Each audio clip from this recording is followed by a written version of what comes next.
Basically, earlier this year, she, 37 female, came out as a lesbian to me, 37 male, and we divorced after being together 11 years. It really sucked. And even though we've remained sort of friends because we share our dog together who's 10, I do find it hard. Because she's been in my life for so long, she's remained on good terms with my family, especially my folks, who see her as a daughter-in-law still. If we were still together, we'd have spent Christmas together with my parents. But as we're not, I was just planning to spend it with them on my own. I was talking to her a couple of days ago and mentioned that I was looking forward to my mom's Christmas dinner, and she said she was too. She assumed she's still coming, especially as her family have effectively disowned her for being gay. She doesn't really have anywhere else to go. My mom told her when we split up she's still welcome there anytime, especially Christmas. I told her I don't want her to come. It's a bit too weird to me to spend Christmas with her after all that's gone down, and would rather just have it as family only. She got really upset about it and said she didn't have anywhere else to go, and otherwise it would just be her and the dog. We agreed he'd be with her this Christmas and alternated. I said no still, and she started crying and I hung up. Obviously, I don't want to upset anyone, so think I could be an a-hole for that. I mean, she does have a girlfriend. I don't see why they can't spend time together.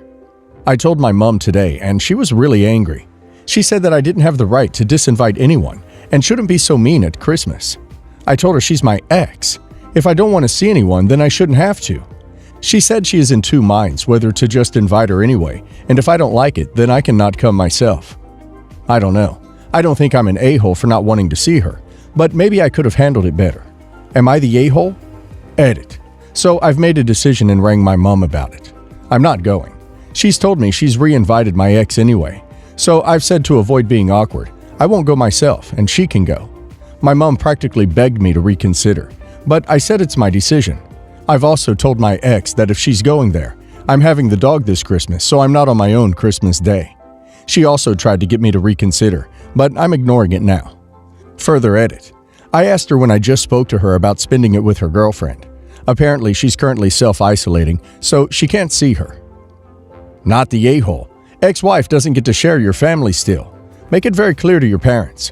They're welcome to invite her, but if you show up and she's there, you're leaving and not doing anything with them over the holidays. Not the a-hole. As if you need that reminder on Christmas. If your mom wants to see her, she can meet her another day. Super weird of your ex to assume she can still come, considering she already has a new partner. Maybe she wants to bring her too. What the duck? Edit. Wow, thank you for the award too. I'm still very new on Reddit, but absolutely loving it. Hope the OP does not have a terrible Christmas after all though. Dude, not the a-hole. And it's time for you to consider whether you've only been divorced by your wife. That is so harsh of your family and so thoughtless of your wife. I feel for you. OP's family has essentially chosen his ex over him. Mom made it clear she was inviting X no matter what, and if he didn't like it, he could not come. It's crazy how everyone is trying to act like things are peachy and normal at the expense of OP. It's like no one is really considering his feelings at all. His world has recently been twisted around, and he's seemingly expected to act like things are perfectly fine. There is a long history regarding this necklace. It is an opera-length necklace my great-grandfather purchased for my great-grandmother when they were in England in the early 1930s. They were quite wealthy, but lost everything because of the Depression and war, and the necklace is pretty much all I have of their legacy. I have never gotten along with my daughter-in-law. She has been a continuous pain in my side since the day she sauntered into my life, and she has done a spectacular job of turning my son against me. The only thing she has done to benefit me is give me my beautiful grandchildren, but we are on what she calls limited contact, because I feel it's a grandparent's job to spoil the grandchildren, and she won't allow it. I know for certain my daughter-in-law is a gold digger, because she continuously compliments me on the things that me and my late husband bought, our home for example, and derides me for the way I spend money with my live-in. But I can tell from her tone of voice, it's a grabby type of compliment, and not genuine. Of course, one of the things she wants is the necklace. Against my better judgment, I let her borrow it once, and she could not stop talking about how it made her outfit, and the most phony thank you I've ever heard from a person. I vowed with my live-in that day she would never get the necklace. I am planning on giving it to a friend's daughter-in-law, who is much more loving and gracious than the disaster my son decided to marry. My son is furious with me. He thinks I'm giving away a family legacy, and the worst that's going to happen is my granddaughter is going to get it. What he doesn't see is that my daughter-in-law is going to sell it for scrap the second my back is turned. My son accuses me of being ridiculous, but I just don't see it like that. No matter what, it's my necklace, and I can do what I want with it. But before I officially turn it over, I would like to get a neutral opinion. You're the a-hole. Your daughter-in-law may be awful, or she may not be. You, on the other hand, appear to be just oozing bitterness and seeking to hurt. Even the supposed egregious actions of your daughter-in-law are subjective, and the description obviously colored by your hate. It's hard to know if she's really awful, or if you just see bad things in every normal thing she does. If you had another family member you wanted to leave the necklace to, that would make a lot of sense. But your reasons for not passing it along appear solely to be nasty. If you keep acting like this, even if your daughter-in-law is awful, you will turn your son against you by your own actions. You're the a-hole. The things you have mentioned here to illustrate the vileness of your daughter-in-law amount to 1. Compliments. Compliments you've chosen to take in the worst way possible, but compliments. 2. Her insistence on drawing and maintaining appropriate boundaries. Your son's support of her in doing this. 3. She doesn't like your boyfriend and doesn't do a good job hiding it. Okay, fine. But you seem to think your son should have no negative feelings about you when you're dripping with hatred for his choice of partner. So this is just hypocritical. Everything about what you have written here comes off as wildly out of touch with reality, and it's incredibly cruel to let your negativity about this woman prevent your granddaughter from having this beautiful and meaningful connection to her great-great-grandmother. Your son is right. You are wrong. You need therapy, or at the very least, a friend who's willing to tell you the truth when you don't want to hear it. You're the a-hole. Technically, it's your necklace, but it's also a family heirloom. Wait to give it to your granddaughter when she's old enough. You come across pretty hostile toward your daughter-in-law without any specific incidences of her being a bad person. It's all just generalizations that boil down to a bad vibe, and you condemning every action she takes. If you want to see your beautiful grandkids more, you should follow her rules. No spoiling. I, 33 female, live with my brother, 32 male, and his new wife, 34 female. Things have been fine to a point, and I definitely appreciate them taking me in during my time of need. That is not lost on me. I recognize they did not have to help me, and I am incredibly thankful that they have done that. But my sister-in-law has baby fever, and she is talking about trying to get pregnant. First of all, I know my brother had the snip after his divorce from his first wife. He would have to have the procedure reversed, and his insurance will not cover it. And to be frank, they cannot afford that. Part of why they allowed me to move in is because they are in financial trouble, and I am contributing quite a lot of money to bills right now. I cover probably 2/3 of all the bills because my sister-in-law doesn't work, and my brother pays ungodly amount of child support to his ex-wife. The financial issues can go ahead and be another point in the situation. My sister-in-law can also barely take care of herself. She sleeps most of the day. She does not clean. She does not cook. She doesn't take care of the child she already has. Her daughter is 6 years old, and she doesn't even interact with her unless she has to. That is a totally separate issue. I've become a live-in maid and nanny on top of working 45 or more hours a week. My sister-in-law lost custody of her other child about 2 years ago. He is 11 and living with family. I do not know why she even lost custody, but he says he was treated badly. She did not fight to get him back. 2 days ago, my brother told me he has an appointment to meet with his doc to discuss the reversal, so him and sister-in-law can try for a baby. I told them they were out of their minds. It got explosive, and I finally asked who was going to take care of a baby when my brother works full-time, I work full-time, and she constantly makes excuses to not even do basic crap around the house, like take the dog outside.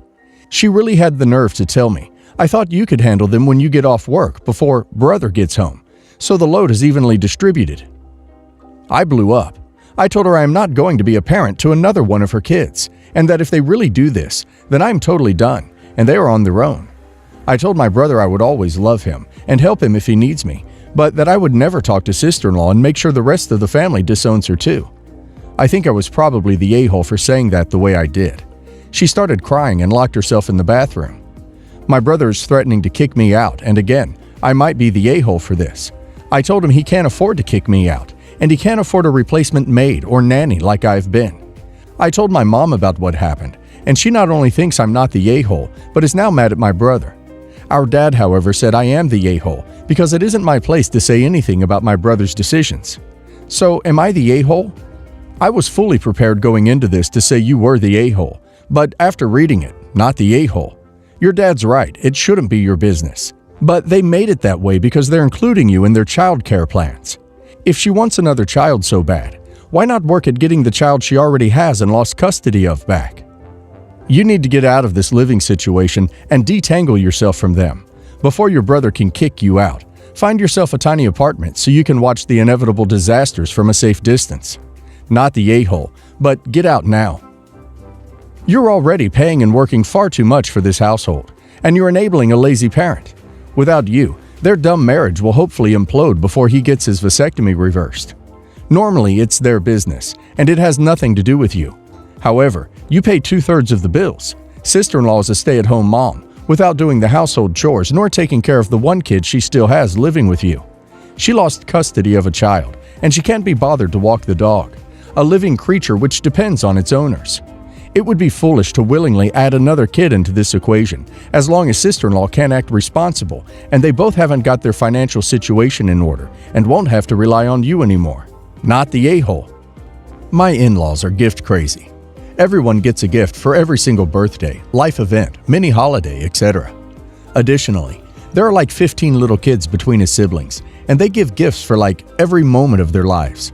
Starting school year, Christmas, Easter, Valentine's Day, end of school year, birthdays. 2 weeks ago, one of the nieces turned 18. We sent a card. Mother-in-law called and started asking questions about if we were doing okay financially. I thought that was weird and inappropriate, and asked her what she was getting at. She was like, "You're constantly talking about trips you're going on. You post all the pictures of all the fabric and yarn you buy. I'm just wondering why you can't send your nieces and nephews a measly $100 for their birthday, and then some for Christmas. It's the least you could do." I was honestly shocked, because what I was hearing was that we're expected to send $100 for every single holiday. I asked her if that's what she meant, because that was a lot of money. And she was like, "Well, I don't see what the big deal is. They're your family."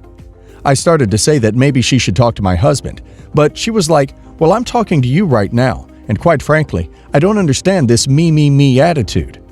At this point, I was ready to just get off the phone.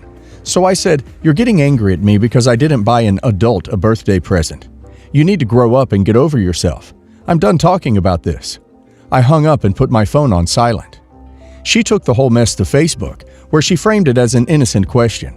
How would you feel if your son and daughter-in-law decided they no longer wanted to do simple things like send birthday presents and come visit for holidays? Would you feel heartbroken and abandoned to have them say, "Grow up and get over it"? When does a mother get over feeling rejected by her child? I texted it to my husband, and he said he'd handle it. When he got home, he said that he called her and she ripped into him. Everything came up.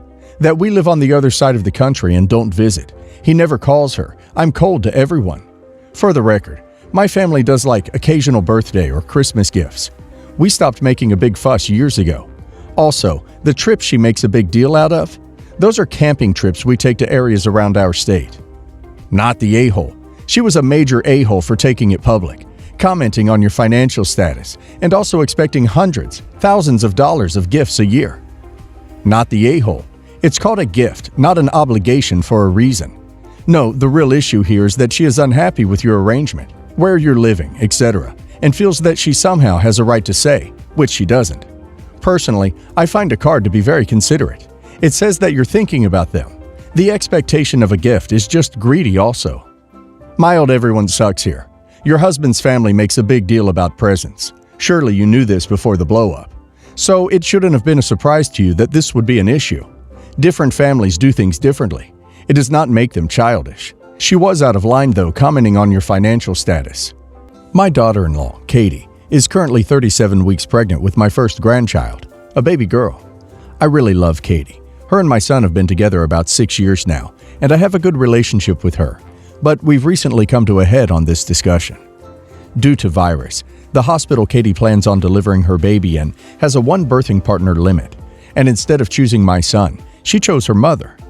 My son claims that they had a discussion about it, and he was okay with it. But I think it's completely inconsiderate of Katie to deprive my son of this incredible experience. Sure, her mother is her support system, but so is my son. Katie is also an extremely insecure girl, and has said she doesn't want my son seeing her in that much pain and discomfort. Which, having 3 babies myself, I do understand. But I do not think it's a good enough reason to not let my son see his baby being born. It's his baby just as much as hers.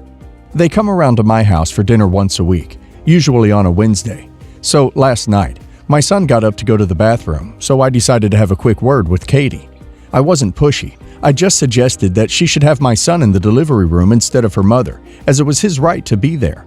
She said they'd agreed between themselves that it was okay, but I know my son and I just can't imagine him being okay with that. I asked her why she didn't want my son in the room, and she explained why, her insecurities, etc. And I told her she was being idiotic.